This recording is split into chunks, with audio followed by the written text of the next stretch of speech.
Riley Radke made history at Clovis Community College by being the first athlete ever to represent the school at a state championship meet for any sport. She shares with us some of her experiences of being a top swimmer and some of her current experiences after a few years of not competing. Initially, Riley had no intention of competing at the collegiate level until a swim program started at Clovis Community back in 2015. She also didn't realize the great potential she had to swim until the season had progressed.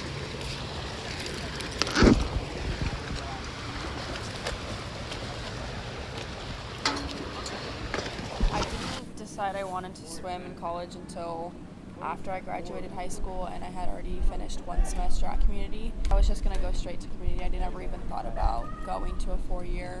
I just wanted to get my GE done. I was like, all right, I'll just swim because I've done it my whole life and I didn't really plan to be that successful in it. Some athletes select their major based on what works for their practices and their game, but they don't think about their degree and how they'll use it after they graduate. But Riley considered all of those things when selecting her major. I didn't pick my major based on athletics. So I've gone through multiple different majors, probably about 7. It was a huge shock and thrill when Clovis Community College's head coach, Mark Bennett, for the swim and dive team, shared the news with Riley of her qualifying for the state championship. I was shocked. Being the first person to make it to the state meet, I didn't realize how big of a deal it was at the time for the first season. Walked on the deck one day and Mark was like, "You're going to states," and I was like, "Okay, who else is going?" And he was like, "No one, you're the only one." And throughout the season, he didn't really tell me about states or hadn't mentioned it, like, "Oh, you need to get a states cut." That was pretty cool to know that 1, I'm the first person to make it, and 2, I was the only one to make it, and 3, I was female to make it. Even though Riley competed at the state championship, she still missed that team component while competing. I actually didn't have a good time because I needed my teammates there. I felt a little lost without my team. But after I had swam and they had announced my name and I medaled and everything, it felt pretty cool. There was a time when Riley wanted to literally throw in the towel when it came to swim, but she saw potential in herself and didn't want to quit. There was a time in my second season where I was like, why am I doing this? I'm so tired. I just kind of was like, I don't like this. I knew that I could do something good that season. Riley's dad played a huge role in her overall swim career as she had progressed over the years, and she didn't want to let him down despite being tired. As much as I say I swim for me, I swam for him. I was definitely tired at times and I was like, man, I just need a break. But for him, I just was like, no, I'll just keep doing it. Riley planned to stay in her hometown and was burnt out after swimming at the collegiate level for 2 years, despite getting an offer from Fresno Pacific University's swim and dive coach. It was the FPU coach. He asked if I wanted to swim and my automatic answer was no. I was pretty burnt out because I felt a lot more pressure to do well at states the second season. Even though Riley received a medal at the state championship competition, there are many moments of waiting and suspense to find out her overall scores. I had to swim in the morning and the very last heat swam at night. So I had to wait all day, wait for the last heat to swim and then see what place I got. Though Riley medaled, she still was not satisfied or saw improvement the second time around when it came to the state championship. I got 6th the first season and 6th the second season, so I was like, this is improvement. Despite having many accomplishments, Riley still felt kind of lost about her end to her athletic career. After I was just like, okay, it's over, now what? I don't have to go to practice, I don't have anything to do. I have all of these medals from conference and states, and they're just sitting in a box somewhere. Well, right after it was nice. I felt like I had a lot of freedom to do whatever and just hang out. I had that my whole life. That's how I grew up and that's what I knew, and so now it's kind of feels empty. Riley plans in the future to continue with her career goals in the realm of athletics. With my kinesiology major, I plan to coach, because I'm coaching now, and that's what I see myself doing, is running a high school water polo program and then eventually college. While running that high school program, hopefully be a PE teacher at the same time. Riley is currently coaching swim and water polo for younger kids, but at the same time she also wants kids to enjoy their time swimming. I understand that when the kids that I coach come to practice, it's the same thing for them. It's just like a moment to get away Though swimming has come to a close in Riley's life, she still finds it as a big part of her life's journey. And there was a time in my life where that's all I had. That was my only outlet. And so going to practice was my time to get away from everything. I think if I didn't have that, I'd be a much different person than I am today.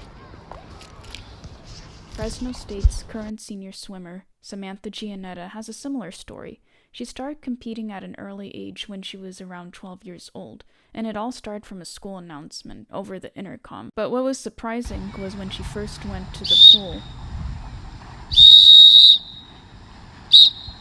I didn't even know anything about swimming, and I saw there was only 8 lanes in the pool, and I was like, how are we all gonna practice if there's only 8 lanes in the pool? We can only fit 8 people in the pool at a time. And then they were like, no, you put multiple people in each lane. And I was like, oh, gotcha. Due to Samantha's busy schedule during the past 4 years, she practically needs to schedule an appointment to see some of her close friends.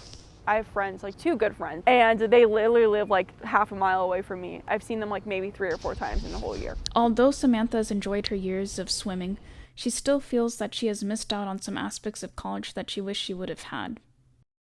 I've never gotten the true college experience where it's, you go out and you hang out with your friends and you go out to parties, then tailgates before the football games, staying up late every night and going to class at going to bed at 5 a.m. and then going to class at 7 in the morning or 8 in the morning, 8 a.m. That's never been a thing for me. Samantha's last competition as a collegiate athlete will come to a close around March next semester in 2019, and she is looking forward to the days that will follow. I'm probably gonna be happy on the last day of my competition, and I've talked to my mom about it already. It's gonna be my first conference championship that my mom is coming to out of all my 4 years of swimming, and she's taking the time to be able to come and watch me swim. And so I told her, I was afterwards, Mom, I was we can go out, we can celebrate, and it'll finally be over because it's been a long 4 years. And I think I'm gonna be excited to finally move forward with a different part of my life. Although Samantha had a history of getting first or second place consecutively at swim meets during her high school years, but rather during her freshman year as a college athlete, it started off differently, leading to her swim coach at Fresno State, Jean Fleck, to change her swim events in order for her to even score any points at all. College, I wasn't the best swimmer by far on my team when it came to dual meets, and she was getting frustrated because I wasn't scoring any points for the team. And when you come in as a freshman, you're kind of expected to be faster than everybody else. She changed my events from the 200 and the 500, which I was not scoring in at all, to the 50 and the 100. I kind of got a little defeated, and I was like, why am I doing this? And then I saw myself starting to go some of my best times in dual meets in the 50 and the 100. And when I started scoring more points for the team, my confidence level started to go up a little bit. After Samantha graduates in spring 2019, she plans to take some time away from the pool and venture into other fitness activities for fun, and not necessarily for competition. And I have a feeling a lot of it when I first get out of swimming is going to be probably just sitting and doing nothing. Oh, I don't have to wake up at 5 every morning for practice? That's wonderful. Just enjoying not being an athlete for a while, but then probably getting into something else, another side hobby, because so much of it has always been revolved around swimming and practice, and I have to be there, and it's not really a choice. Samantha has a very hectic and busy schedule. She still makes time to go and coach kids and to share the passion that she has for swimming with them. Even as busy as it is, to still go out and coach the kids every night for an hour, 2 hours, 3 hours, because I enjoy it and it's part of my day that I don't want to give up. Samantha has made sure over the 4 years of being a collegiate athlete to have a job lined up for her, or to at least have a plan after graduation, unlike some other athletes. So my goal is to be able to finish out my last swim season,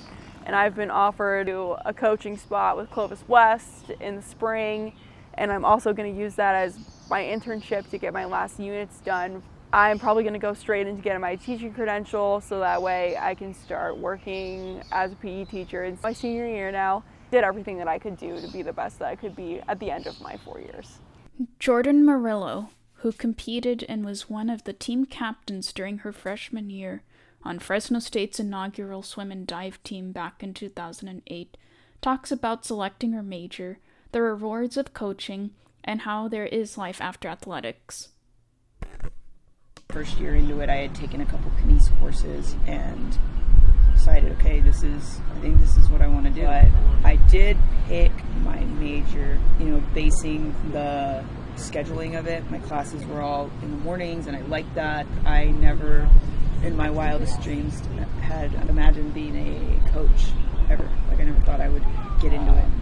You know, coach an athlete through a race and seeing them execute it exactly. It's just so, I wouldn't say satisfying is a word, because that wouldn't justify how it feels when you have an athlete that buys in and gets what you're saying. There's so much more reward to it than actually being in the water and competing. Just being able to, you know, rather than just swimming, you can coach, you can officiate, you can be a part of, you know, a house of delegates within an LSC, and you know, there's just so many parts of it that you can take without actually being in the water and realizing that, hey, I can still be a part of this sport when I'm done. And they do see that there is life after swim, and not to say that athletes don't see that there is life after they're done with their sport.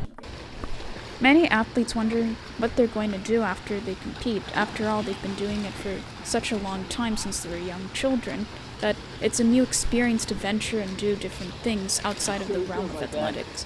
But those who still want to pursue athletics have enough experience to go out and to market themselves. There is life after athletics, even if they don't want to take that route.